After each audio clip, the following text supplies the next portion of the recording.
어느 날 식구들이 모여서요 저녁 식사를 하고 있었습니다. 저희 집 이야기를 하는 게 아니고요, 그런 일이 있었다라는 겁니다. 저녁 식사를 하는 자리에서 이제 어린 손자와 할아버지가 함께 이제 마주 앉아서 식사를 맛있게 이렇게 하고 있는데, 한참 식사를 이렇게 맛있게 하고 있다가 어린 손자가 막 갑자기 소리를 쳤습니다. 할아버지, 할아버지. 할아버지는 식사를 하다가 막 이렇게 소리를 지르는 이 손자를 보면서 밥 먹을 때 그렇게 떠드는 거 아니다, 소리 지르는 거 아니다라고 하면서 점잖게 이제 꾸짖으셨습니다. 밥 먹을 땐 조용히 해야지, 그렇게 호들갑 떠는 거 아니야 하면서, 그래도 이제 손자가 너무 급하니까, 할아버지 정말 급한데 정말 급한데 참아라, 밥 다 먹은 후에 말하자, 그렇게 이야기를 했습니다. 그래도 정말 급한데 그렇게 식사를 다 마치고 난 뒤에 할아버지가 도대체 뭐가 그렇게 급해서 밥 먹다가 소리를 쳤는지 다시 물어봤습니다. 손자는 힘없이 이렇게 대답을 했습니다. 할아버지, 이젠 때가 늦었어요. 때가 늦다니 그게 도대체 무슨 말이야? 아까 할아버지 국에 파리가 빠졌었는데 그거 말하려고 했다가 이제 그 파리는 할아버지 뱃속에 있어요 라고 이렇게 이야기를 했습니다. 때가 있다라는 이야기를 좀 하고 싶어서 하는 이야기인데, 방금 말씀드렸듯이 저희 집에 일어났던 일이 아니라 그런 이야기가 이제 인터넷상에 있어서 이 때에 관련된 이야기를 좀 해보고 싶었습니다. 여러분, 너무나 당연한 말이겠지만 이 모든 것에는 다 때가 있다라고 이야기를 합니다. 그래서 성경 말씀, 전도서 말씀에도 보면요, 범사에는 기한이 있고 만사에는 다 때가 있다라고 분명히 말씀하고 있습니다. 사람이 날 때가 있으면 죽을 때가 있고, 또 심을 때가 있으면 심은 것을 뽑을 때가 있다라는 것이죠. 찾을 때가 있고, 잃을 때가 있고, 또 지킬 때가 있고, 또 버릴 때도 있습니다. 그래서 이 전도서 말씀은 때에 관한 말씀을 하면서, 특별히 전도서 3장 17절 말씀에서 하나님이 모든 것을 지으시되 때를 따라 아름답게 하셨고 또 사람에게는 영혼을 사모하는 마음을 주셨느니라, 이렇게 말씀을 하고 있습니다. 단순하게 인생을 다 그렇게 되는 때가 있다, 그렇게 말하고 있는 것이 아니라 모든 것은 다 하나님의 섭리 가운데 있다라는 것을 이렇게 성경은 우리에게 말씀해 주고 있는 것이죠. 여러분, 만사에 다 때가 있다라는 말을 이 소극적인 의미와 또 적극적인 의미로 나누어서 한번 생각해 볼 수 있을 것 같습니다. 소극적으로 이 만사가 다 때가 있다라는 이 말의 의미는, 하나님께서 하나님이 정하신 대로 우리를 다스리시고 우리를 주관하시니까 우리는 그 주어진 삶에 순종하며 하나님의 뜻이 이루어지기를 기다려야 된다라는 그런 의미를 포함할 것입니다. 살아가면서 여러 가지 답답한 일들을 만날 때, 또 삶의 여러 가지 문제들이 풀려지지 않을 때 너무나 조급하고 너무나 답답한데, 그 순간 사람들이 자주 하는 말이 세상 일에는 다 때가 있다라고 그렇게 말을 하고, 또 언젠가는 다 잘 풀릴 것이다, 그렇게 이야기를 합니다. 그런데 사실 우리가 그런 때를 기다리면서 느끼는 그런 심정은 어떤 마음이냐면, 그렇다면 그때 내가 뭔가 할 수 있는 일이 없구나라는 것을, 어떤 내 인생의 무력함을, 내가 그때를 좌지우지할 수 없다는 그런 안타까운 마음이 들 때가 있다라는 것이죠. 마찬가지로 하나님의 때에 하나님이 그 뜻을 이루어 가신다면, 그렇다면 내가 그 때를 위해서 할 수 있는 것은 없는 것이 아닌가. 물론 기다리고 믿고 인내하는 것이 있겠지만 내가 할 수 있는 건 아무것도 없는 거 아닌가, 그런 생각을 해보게 되는 것이죠. 그런데 이 때라는 것을 또한 기회를 의미한다고도 볼 수 있을 것 같습니다. 만사의 때가 있다라는 이 말은 사실 기회가 늘 있는 것이 아니니까, 기회가 주어졌을 때 반드시 그것을 붙잡는 믿음이 필요하다, 그런 적극적인 의미도 포함하는 말일 것입니다. 예를 들어서 여러분, 공부를 해야 하는 이 학생에게 공부도 다 때가 있는 법이다라고 이렇게 이야기를 한다면, 그 말은 너무 조급하게 생각하지 말라, 그런 의미보다는 이 때가 있으니까, 공부할 때가 있으니까 그때를 놓치지 말고 열심히 공부하라, 그런 의미를 가지고 이야기하는 것일 것 같습니다. 또 다른 예를 들자면, 이 결혼을 앞둔 청년들에게 빨리 결혼해야 된다, 결혼할 다 때가 있다라고 이야기하는 것은 그 시기를 놓치면 안 되니까 서둘러서 빨리빨리 좋은 사람 만나서 그렇게 결혼을 해라, 그런 의미를 담고 있는 거죠. 때를 잘 잡든지 아니면 때를 놓치든지, 뭐 그런 말들이 다 기회가 있을 때 그렇게 다 때를 붙잡아라, 그런 어떤 적극적인 의미를 두고 하는 말일 것입니다. 근데 여러분, 이 사람들은 기다려야 하는 때와 또 서둘러 뭔가를 붙잡아야 하는 그 때를 사실 잘 포착하기가 쉽지 않은 것을 우리는 종종 경험합니다. 그러다 보니까 그때를 놓쳐서 정말 후회스러운 때가 있고, 아니면 지금이 그때인데 그런 안타까운 마음이 들 때가 있는 것이죠. 그럼 2024년 이제 12월 거의 이제 마지막을 앞두고 있는데, 한 해를 쭉 돌아보시면서 물론 감사한 이야기도 참 많고 또 감사의 제목들이 있으시겠지만, 돌아보면 한두 가지 정도는 내가 그때 그걸 했어야 되는데, 그걸 붙잡았어야 되는데, 그때 그걸 했으면, 그때 그 집을 샀으면, 그걸 뭐 했으면, 그런 마음이 들 때가 있는 것이죠. 우리의 지난 날을 돌아보면서 어떤 사람의 성공과 실패를 결정하는 것이 언제나 능력만 있다고 되는 것이 아니라, 사실은 그 기회를 붙잡았을 때, 그 때를 잘 포착했을 때 그것을 이룰 수 있을 것이다 라는 생각이 종종 들 때가 있는 것입니다. 물론 이제 능력이 어느 정도 뒷받침해 줘야 되는 것이 사실이지만, 대부분의 사람들은 그때 그 기회를 내가 좀 잘 살렸더라면, 놓치지 않았더라면 지금보다는 조금 더 나은 삶을 살 수 있었을 것인데 라는 그런 후회스러운 마음이 들 때도 있는 것이죠. 그때 분명 내가 멈출 수 있는 기회가 있었는데, 다시 시작할 수 있는 기회가 있었는데, 그때 다시 시작했더라면 이런 후회는 하지 않았을 텐데 라는 그런 생각들을 가질 때가 있는 것이죠. 나에게도 분명 돌아갈 수 있는 그런 기회가 있었는데 그걸 놓쳤다라고 아쉬워하며 안타까워하는 그런 마음이 들 때가 있는 것입니다. 근데 문제는 뭐냐면, 그렇게 안타깝고 또 그 후회스러운 그때가 그 당시에는 정말 이것이 붙잡아야 될 때인지, 아니면 내가 이것을 그냥 흘려보내야 될 때인지를 알지 못한 채 흘러간다는 데 문제가 있는 것이죠. 그 상황에서 정말 내가 붙잡아야 될 때라는 것을 알았다면 그냥 놓치지 않고 그때를 잘 살렸을 텐데, 그 기회를 잘 살 수 있을 텐데, 근데 우리가 살아가면서 느끼는 어려움이 뭐냐면, 도대체 그때가 언제인지, 이게 붙잡아야 되는 것인지 아니면 그냥 흘려보내야 되는 것인지 도무지 알 수 없는 그런 순간들을 종종 경험하게 된다는 것입니다. 왜냐하면 우리 인생에는 사실 우리가 생각할 수 없는 그런 많은 변수들, 상황들이 너무나 자주 일어나기 때문에 그렇습니다. 제가 지난밤, 며칠 전 밤이었는데 나라에 난리가 있는 줄 모르고 제가 잠을 잤거든요. 근데 새벽에 일어났더니 난리가 났더라고요. 생각지도 못했던 일들이 종종 일어나는 것들을 경험하게 되는 것입니다. 아주 가끔요, 물론 이제 저희 대길교회 성도님들은 아니에요. 아주 가끔 어떤 분들이 저한테 찾아와서, 목사님, 집을 도대체 언제 사야 할까요? 집을 팔아야 되는데 도대체 언제 팔아야 되는지 기도해서 좀 알려주세요라고 하는 그런, 아주 가끔 그런 경우들이 종종 있어요. 여러분, 제가 그때를 알았으면요, 제가 먼저 집을 샀죠. 제가 아무리 목회를 오래 하고 아무리 뭐 이렇게 기도해도 하나님이 도무지 그런 때를 안 알려주세요. 그래서 한편으로는 감사하기도 하지만 좀 알려주시지, 한 번만 알려주시면 될 것 같은데 안 알려주시더라고요. 여러분, 그러니까 저한테 그런 때에 대해서 묻지를 않으셨으면 좋겠습니다. 제가 시험 들 수 있어요. 그리고 혹시 상처를 입혀드릴 수 있어요. 그러니까 제 개인적인 생각은 뭐 이때 사면 좋을 것 같아요 라고 말할 수 있겠지만, 하나님이 그때를 알려주신 적은 단 한 번도 결코 없습니다. 여러분, 우리가 때를 잘 잡아야 된다, 때를 잘 포착해야 된다, 그런 말을 하지만 사실은 그 하나님의 섭리 가운데 그때가 있고, 또 그때가 언제인지를 우리가 알 수 없는 그런 애매함과 또 어려움들, 그걸 분별할 수 없는 어려움들이 우리에게는 분명히 있습니다. 우리가 아무리 애를 쓰고 노력한다고 할지라도 하나님의 때가 다 있다고 생각한다면 사실 인간이 할 수 있는 일은 별로 없는 거 아닌가라는 생각이 들 때도 있고, 아니면 주어진 기회를 최선을 다해서 믿음으로 반응해야 된다는 것을 생각해 보면, 도대체 그러면 그 붙잡아야 될 때가 언제인지 알지 못한 채 살아가는 그런 일들이 우리 인생 가운데 있다라는 것입니다. 여러분, 그렇기 때문에 사실 제가 생각할 때는, 또 성경에서 말하고 있는 것은, 성도들에게 있어서 그때를 아는 것보다는 그것보다 더 중요한 것이 있다는 것을 우리에게 말씀하고 있는 것이죠.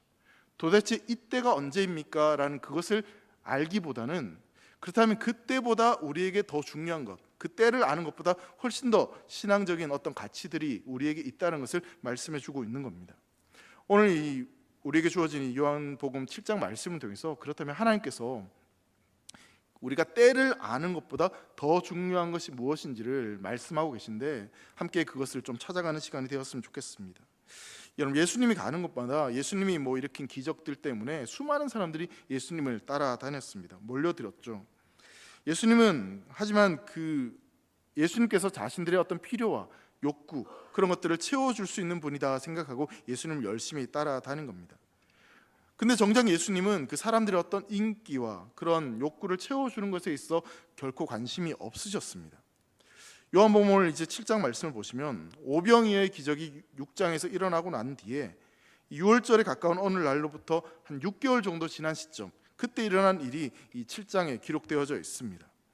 6월절 이후에 예수님은 이 갈릴리를 떠나지 않고 줄곧 거기에 머물러 계셨습니다. 물론 나중에 이제 유대 땅 예루살렘에 올라가시지만 예수님이 이 갈릴리를 떠나지 않은 이유에 대해서 1절 말씀에는 이렇게 기록을 하고 있어요. 그 후에 예수께서 갈릴리에서 다니시고 유대에서 다니려 아니하심은 유대인들이 죽이려 함이러라라고 이렇게 말씀하고 있어요.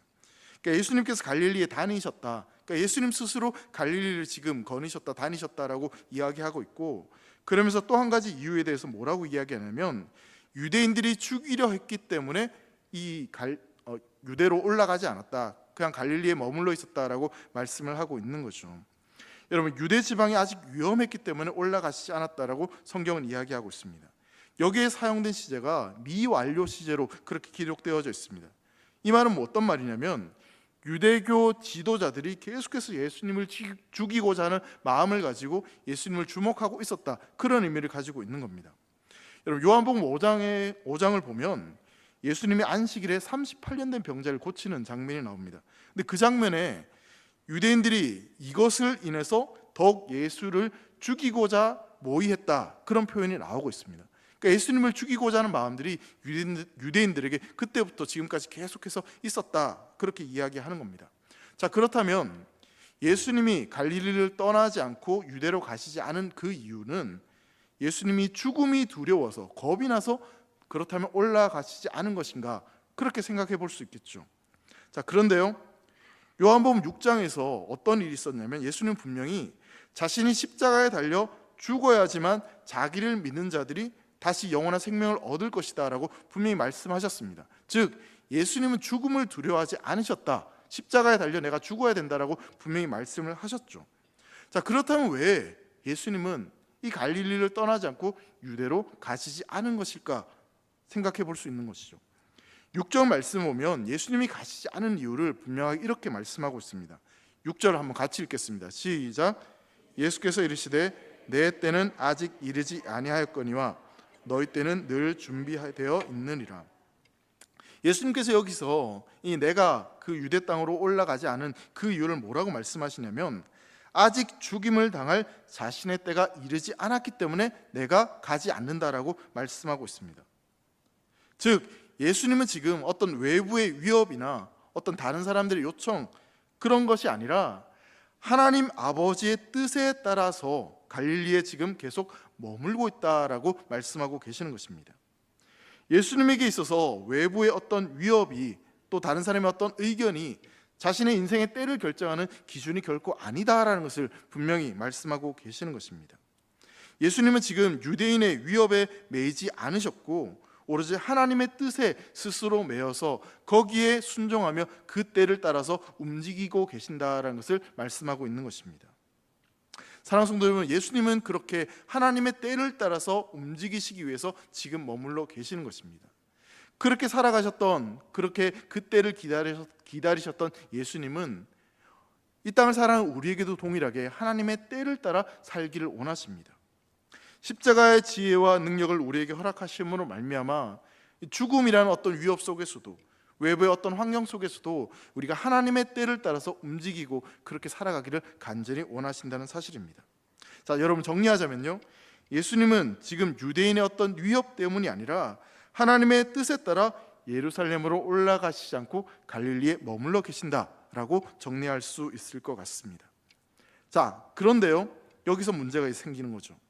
갈릴리에만 이렇게 머물러 계시고 유대 땅으로 올라가시지 않는 그 예수님을 보면서 예수님의 형제들이 예수님을 자꾸 충동질하기 시작합니다. 여러분, 예수님에게는 이 육체의 어떤 친동생들이 몇 명 있었습니다.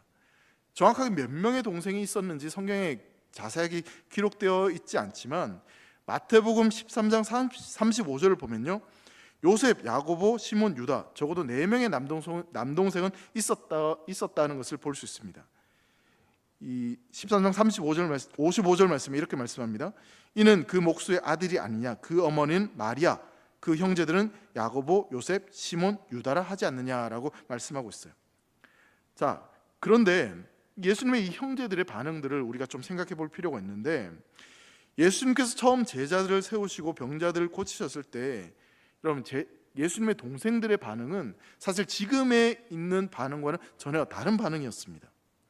주변 사람들이 예수님을 보고 미쳤다라고 이야기하고 막 손가락질하고 비웃고 조롱하는 사람들이 있었고, 예수님을 대적하는 사람들이 있다 보니까 이 형제들이 이 예수님을 찾으러 다녔고 집에 가두려고 했고 집안 망신시키지 말라라고 하면서 그렇게 막 예수님한테 뭐라 했던 그런 장면이 성경에 나와 있습니다. 마가복음 3장 32절 말씀에 이렇게 기록하고 있어요. 무리가 예수를 둘러 앉았다가 여짜오되 보소서 당신의 어머니와 동생들과 누이들이 밖에서 찾나이다 라고 말씀하고 있는데, 예수님이 막 제자들을 부르고 뭔가 일들을 막 저지르고 그렇게 다니니까 이 예수님의 형제들이 어떤 마음을 가지냐면, 집안 망신시키지 말고 제발 집에 좀 있으라고, 그래서 막 찾으러 다닌 겁니다. 예수님이 잘했다 막 그런 의미가 아니라 예수님을 찾아가서 제발 좀 그만 좀 하라고, 위험한 일 좀 그만하라, 그런 의미로 예수님을 찾아다닌 것이죠. 근데 갑자기 이제 오늘 본문에 보면 그랬던 동생들이 달라졌습니다. 갑자기 예수님이 어떤 사람들의 주목을 받기 시작하고, 그러다 보니까 처음에 욕을 하고 막 비웃던 사람들이 예수님을 따르고, 예수님의 동생들도 그렇게 이제 변화되기 시작하는 겁니다. 예수님을 막 사람들이 왕으로 삼겠다고 하니까 이 동생들도 막 흥분해가지고 예수님 왕이 되면 우리도 뭔가 한 자리 차지할 수 있겠구나, 예수님 왕이 되면 우리 집안도 다시 살아날 수 있겠구나, 뭐 그런 생각을 하게 되는 것이죠. 예수님이 갈릴리 지방으로 돌아오셔서 오병이어 기적을 통해서 5천 명이 넘는 사람들을 먹이셨을 때 사람들은 예수님을 우리가 그동안 기다렸던 선지자라고 말을 하고, 모세와 같은 위대한 지도자가 우리 가운데 나왔다라고 그렇게 이야기하면서 이스라엘 왕으로 예수님을 막 사모했던 그런 이야기들이 있으니, 이 형제들도 이제 우리 예수님이, 우리 형이 우리 집안을 다시 이렇게 세우겠구나, 그 예수님이 왕이 되면 우리도 한 자리 차지할 수 있겠구나, 그런 생각들을 하기 시작하는 거죠. 그래서 예수님이 예루살렘으로 가면 이제 이 땅의 중심지로 가서 뭔가 사람들을 모으고 일을 저지르면 이제 뭔가 엄청난 일이 벌어질 수 있겠구나, 그런 기대를 가지게 되는 겁니다. 자, 그런데 문제가 뭐냐면 예수님이 그동안 잘 이렇게 하시다가 갑자기 갈릴리에만 머물러 계시고 도무지 이 올라가시지 않은, 유대 땅으로 가려고 하시지 않는 그런 모습을 보게 되는 것이죠. 형제들이 보기에는 이제 예수님이 유대 땅으로 가면 뭔가 전국적인 유명 인사가 되어가지고 이스라엘 온 유다의 왕이 되는 것이 한번 해볼 만한 일인데, 근데 예수님은 갈릴리만 있고 유대로 가시려고 하지 않는 겁니다. 형제들도 유대로 예수님이 가시는 것이 어느 정도 위험하다는 것은 분명 알고 있었습니다. 하지만 위험을 무릅쓰지 않고 어떻게 큰일을 치를 수 있단 말인가? 한 나라의 왕이 되거나 아니면 한 나라의 지도자가 되려고 하는 사람이 위험하다고 해서 이렇게 숨어 있으면 결국 큰일을 할 수 없을 것이다 라고 생각을 하는 겁니다. 형제들의 말에는 일리가 있는 말입니다. 그럼 대권을 잡으려면 중앙무대, 큰 무대에 가가지고 사람들의 지지를 얻는 게 맞는 거 아니겠습니까? TV에도 어느 정도 출연하고 뭐 기자회견도 해가지고 떠들썩하게 어떤 자기의 인지도를 높여야지만, 내가 이런 사람이다 알려야지만, 그래야지 더 높은 자리로 올라갈 수 있는 게 맞는 말입니다. 그래서 이런 말이 있죠. 말이 태어나면 제주도로 보내고 자식이 태어나면 서울로 보내라. 그래서 저희 부모님은 저를 서울로 보내신 것 같습니다. 여러분, 이 큰 무대로 가야지만, 큰 자리에 가야지만 그렇게 성공할 수 있다, 일반적으로 모든 사람들이 알고 있는 사실입니다. 그러니 지금 목숨을 걸고라도 위험하더라도 한 번쯤 도전해 봐야 되는 거 아닌가, 그렇게 이 예수님의 형제들이 예수님께 요청을 하고 있는 겁니다. 어쩌면 이번 기회를 놓치면 다시 오지 않을 기회이니 빨리 저 중앙무대로 가서 뭔가 한번 큰일을 도모해보자, 그렇게 생각을 하고 있는 것입니다. 여러분, 형제들의 생각에는요, 이 요한복음 6장에서 예수님께서 이런저런 말씀하시면서 내 살을 먹으라 이런 말씀을 하실 때 너무 이상하고 또 종교 지도자들이 알아들을 수 없는 그런 말을 하셨기 때문에 그 말을 들은 이 예수님 주변에 예수님을 따르던 사람들이 막 흩어졌습니다. 그러다 보니까 형제들 입장에서는 예수님이 한번 큰 실수를 하셨다, 사람들을 더 모아야 되는데 이상한 말을 해가지고 사람들 식인종처럼 그렇게 만들어가지고 사람들을 뿔뿔이 흩어버렸기 때문에 다시 오지 않을 기회다, 이번이 진짜 기회다, 그렇게 생각을 하게 되는 것입니다. 그리고 조금만 있으면 이 예루살렘에서 초막절이 지켜지는데 그때가 되면 수많은 사람들이 예루살렘 성으로 이제 몰려들기 시작하니까 그때가 되면 분명 이 엄청난 일들이, 예수님만 가시기만 하면 놀라운 일들이 일어나지 않을까, 그래서 지금이 바로 자기들이 생각할 때는 가장 좋은 때다라고 예수님에게 요청을 하고 있는 겁니다. 자, 형제들로서는 지금 이 자리에 머물러 있는 그 예수님이 너무나 답답해 보일 수밖에 없습니다. 그래서 그들이 주님을 설득하기 시작하는 것입니다. 4절 말씀에 이렇게 말을 합니다. 스스로 나타나기를 구하면서 묻혀서 일하는 사람이 없나니 이 일을 행하려 하거든 자신을 세상에 나타내소서, 이렇게 말합니다. 큰 일을 이루고 싶다면 그렇게 묻혀 있지 말고, 이 총구석에 있지 말고 큰 무대로 가야 된다, 그렇게 이야기를 하는 겁니다. 여러분, 예수님은 분명 이 땅에 구세주로 오셨습니다. 메시아로 오신 것이 맞습니다. 그렇다면 그 메시아로서 사람들에게 존재감을 드러내고 나타내는 것이 옳은 일이다라고 이야기하는 이 형제들의 말이 일리 있는 말처럼 보여지기도 하는 것이죠. 갈릴리보다는 이스라엘의 중심인 예루살렘에서 뭔가 귀신을 내쫓고 어떤 표적을 행하고 그렇게 말씀을 가르치고 선포하는 것이 훨씬 더 효과적이다라고 생각할 수 있는 것입니다. 형제들은 꽤 나름대로 지혜롭게 이야기를 했고 또 굉장히 중요한 그런 효과적인 충고를 했던 것이죠. 자, 그런데요, 이렇게 이야기하는 이 형제들의 말, 형제들의 반응에 대해서 성경이 뭐라고 이야기하는지를 우리가 주의 깊게 살펴볼 필요가 있습니다. 여러분, 7장 5절 말씀이에요. 이렇게 말씀합니다. 한번 같이 읽어볼까요? 시작. 이는 그 형제들까지도 예수를 믿지 아니함이라. 여러분, 예수님에게 이렇게 충고를 하고 예루살렘은 빨리 가야 된다라고 이야기하는 이 형제들, 그들을 향해서 성경은 뭐라고 고발하고 있냐면 예수를 믿지 않는다, 믿음이 없다라고 그렇게 이야기를 하고 있습니다. 성경은 예수님의 형제들이 보인 그 반응을 가리켜서 예수님을 믿지 않는 행동을 지금 하고 있다, 그렇게 이야기를 하고 있는 것입니다. 자, 그렇다면 우리는 이 말씀을 통해서 한 가지 발견하게 되는 것이 뭐냐면 예수님의 능력을 인정하고 예수님을 따르고 예수님을 쫓아간다고 해서, 그렇다고 해서 그것이 믿음은 결코 아니다라는 것을 생각해 보게 되는 것입니다. 여러분, 이 형제들은요, 예수님의 능력을 분명히 믿었습니다. 예수님이 기적적으로 떡을 만들어서 사람들을 먹이는 것도 목격했고 예수님이 병자들을 고치는 것도 분명히 보았습니다. 그들은 예수님이 세상을 바꿀 수 있는 분이다라고 분명히 생각했습니다. 하지만 형제들에 있어서 문제는 뭐냐면 예수님의 이런 성공과 이런 능력을 통해서, 예수님을 통해서 뭔가 자신들도 덕을 보려고 했고, 그러다 보니 하나님의 때에는 전혀 관심이 없이 자신들이 어떻게 하면 높은 자리에 올라가고 자신들이 원하는 것들을 얻을 수 있을지 자신들의 때에만 여전히 관심이 있었던 겁니다. 그러다 보니 그런 자신의 때와 자신의 욕망과 자신의 것들을 추구하는 자들을 향해서 성경은 뭐라고 이야기하냐면 믿음이 없는 자다라고 이야기하는 겁니다. 예수님의 능력을 보았고 예수님 열심히 따르는 것처럼 보이는 자들이었는데, 근데 그 속에 자신들의 욕망과 자신의 때, 자신의 생각들로 가득 차 있는 그들을 향해서 성경이 그렇게 고발을 하고 있는 것이죠. 여러분, 형제들의 이러한 제안들을 보면서 한 가지 떠오르는 사건이 있습니다. 그것은 바로 뭐냐면 예수님이 광야에서 받으셨던 이 사탄의 시험과 지금 이 형제들 그리고 6장에 이어지는 그 내용들이 비슷하다는 것을 보게 됩니다. 참 재미있게도요, 요한복음에는 이 공간복음서에 모두 기록되어 있는 광야 시험이 등장하지 않습니다. 근데 비슷한 이야기가 요한복음에 그대로 등장을 하고 있는데, 가장 먼저 첫 번째 시험이었던 이 돌로 떡을 만들라, 이 사탄의 이 시험은 요한복음 6장에 가서 보면 갈릴리 사람들이 예수님께 만나와 같은 떡을 우리에게 만들어 달라고, 만나와 같은 떡을 내려 달라고 하는 그 내용과 같다는 것을 보게 됩니다.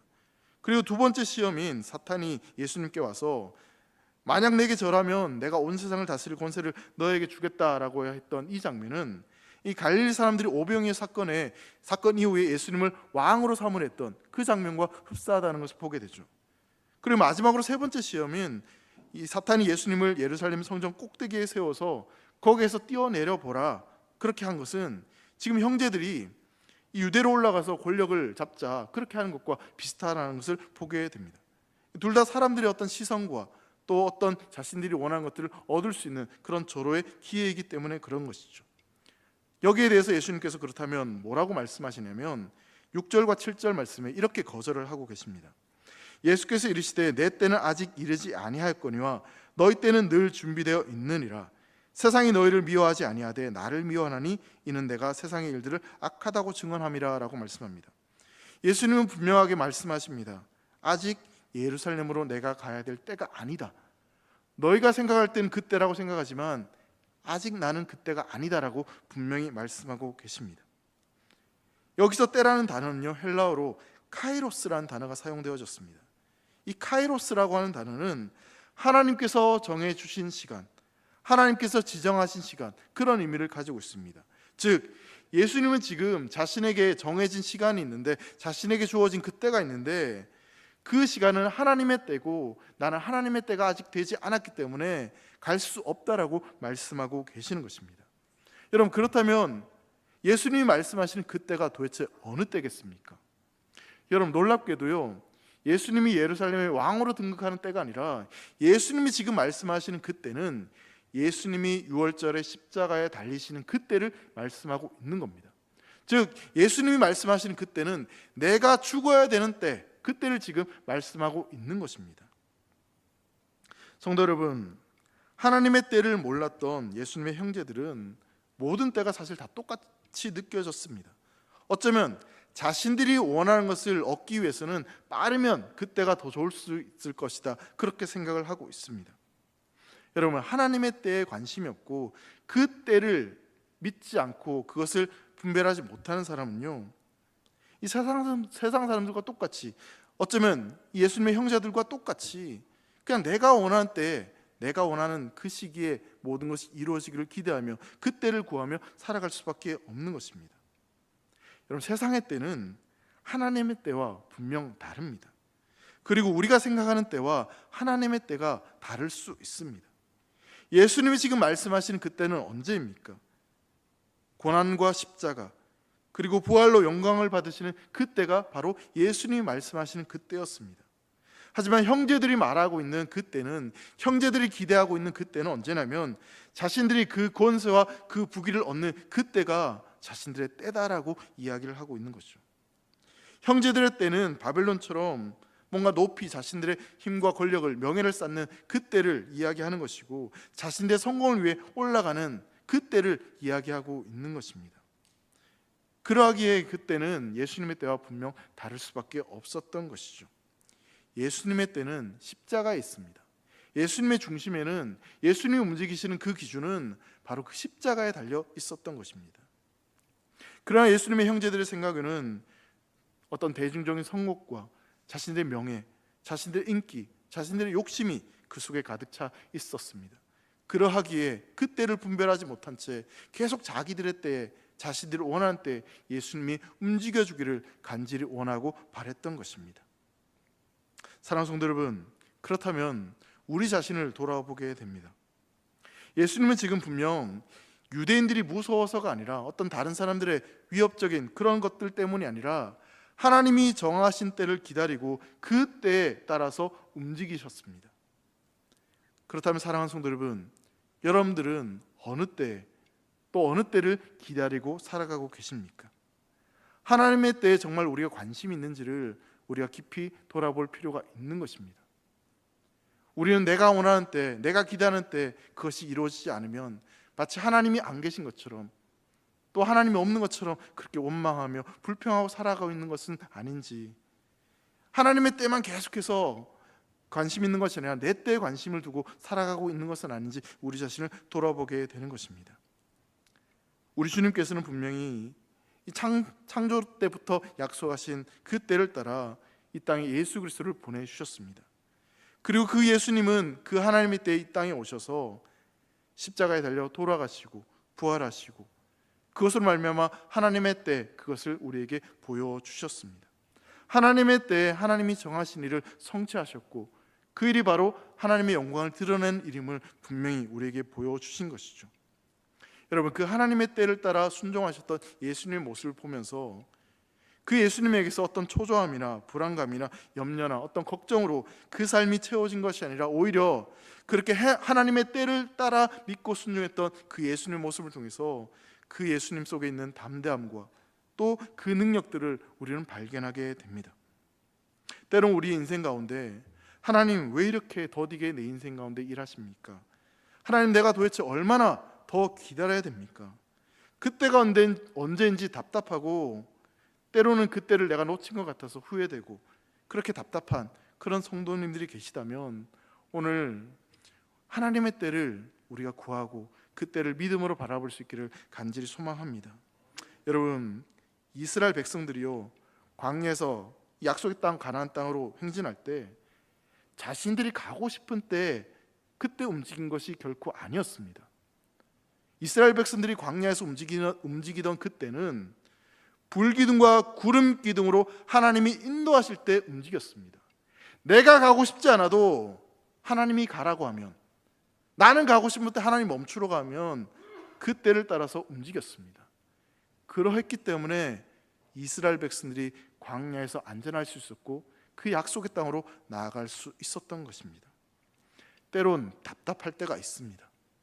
때론 후회해야 될 때가 있습니다. 그때를 붙잡았어야 되는데, 그런 마음이 들 때가 있습니다.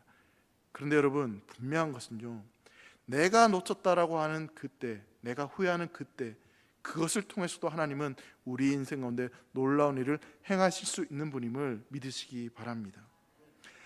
우리에게 있어서 중요한 것은 뭐냐면요, 하나님을 온전히 신뢰하고 하나님의 때를 믿고 그 때를 따라서 순종하겠다는 믿음과 결단이 우리에게 필요한 것입니다. 그 때를 내가 놓쳤다, 그렇게 후회하는 그것이 아니라 하나님의 때를 기다리고 믿고 인내하며 그것을 바라보는 믿음이 우리에겐 필요한 것입니다. 집을 언제 사야 되는지, 학교는 언제 가야 되는지 이런저런 그런 고민들이 분명히 있으실 수 있습니다. 그 때에 대해서 우리가 고민하기에 앞서서 우리가 먼저 생각해야 될 것이 있다면 그것은 바로 하나님은 가장 좋은 때 나에게 가장 좋은 것을 허락하실 수 있는 전능하신 하나님이란 사실입니다. 우리는 그 길을 걸어가야 되는 그런 하나님의 자녀임을 믿으시기 바랍니다. 어떤 일은 하나님께서 너무나 늦게 행하시는 것 같고 또 어떤 일은 하나님께서 너무 빨리 행하시는 것처럼 느껴질 수가 있습니다. 하지만 그 모든 순간에 하나님을 전적으로 신뢰합시다. 하나님을 믿읍시다. 광야 같은 인생이라 할지라도요, 하나님이 함께 하시면 그것만으로 우리는 괜찮은 인생을 살아가는 겁니다. 이 세상의 부귀와 권세를 우리가 누리지 못해도 그때를 놓쳐서 내가 이렇게 사는구나, 그런 후회하는 마음이 든다 할지라도 여러분, 지금 내가 하나님과 함께하고 있다면, 그래서 그 하나님이 내 인생 가운데 여전히 일하고 계신다면요, 여러분, 그러면 괜찮은 겁니다. 여러분, 믿으십니까? 하나님이 내 인생 가운데 일하고 계신다면, 하나님이 여전히 살아 계신다면, 그리고 내가 그 여전히 살아 계시는 하나님을 믿고 그 하나님을 바라보고 살아간다면 여러분, 우리는 감히 괜찮은 인생이라고, 아니 이 한 해를 괜찮게 살아왔다라고 고백할 수 있는 것입니다. 이 시간 우리 함께 찬양하면서 결단한 시간이 되었으면 좋겠습니다. 내 인생 가운데 여전히 일하시고 내 삶의 가장 좋은 때를 허락하실 그 하나님을 우리가 함께 바라보면서 주님의 일하심을 함께 찬양하는 시간이 되었으면 좋겠습니다.